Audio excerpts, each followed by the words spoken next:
তো সন্ধ্যাবেলায় এক দাদাভাই ফোন করে বলল যে তোমাদের দাওয়াত রয়েছে, তোমরা তিনজনা চলে আসো, রাত্রে এখানে খাওয়া দাওয়া হবে। তো আমার হাজব্যান্ড আমাকে ফোন করে বলল রেডি হয়ে নাও, ওখানে যাব। তো আমি আর আমার মেয়ে রেডি হয়ে নিলাম। তারপর আমার হাজব্যান্ড আটটার দিকে চলে আসলো ঘরে, দিয়ে রেডি হয়ে নিল। তারপর আমরা তিনজনে একসাথে বেরিয়ে পড়লাম।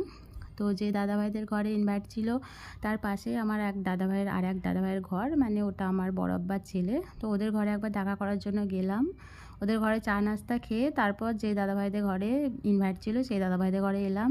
তো এই যে দাদাভাইরা এখানে বিরিয়ানি বানাচ্ছে, বিরিয়ানিটা এখন সাজাচ্ছে। তো আমরা বসে বসে গল্প করছিলাম সব ভাবিরা মিলে, বেশ ভালোই লাগছিল সবার সঙ্গে একসঙ্গে সময় কাটাতে।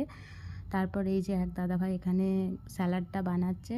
বিরিয়ানির সঙ্গে তো স্যালাড না খেলে জমে না, বিরিয়ানির সঙ্গে তো স্যালাড চাই। তো কে কে বিরিয়ানি খেতে ভালোবাসো কমেন্টে জানিও বন্ধুরা। সত্যি কথা বলতে বিরিয়ানি খেতে আমি খুবই ভালোবাসি। শুধু আমি না, আমার ভাই, দাদা ভাই, আমার ফ্যামিলির সবাই প্রায় বিরিয়ানি খেতে খুব ভালোবাসে।